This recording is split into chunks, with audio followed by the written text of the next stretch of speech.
আল্লাহর এক বান্দা ছিল নামাজের সেজদায়।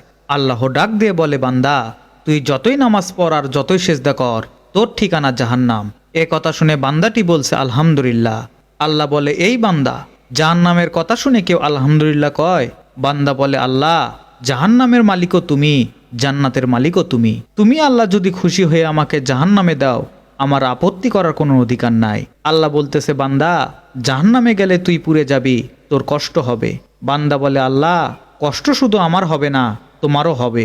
আল্লাহ বলে, বান্দা তুই পড়বি জাহান্নামে, আমার কষ্ট হবে কেন?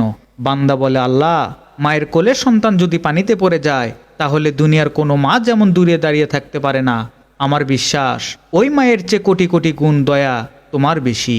আমাকে জাহান্নামে দিলে তুমিও আল্লাহ শান্তি পাবে না। আল্লাহ বলে, বান্দা এই দলিল তুই কই পাইলি?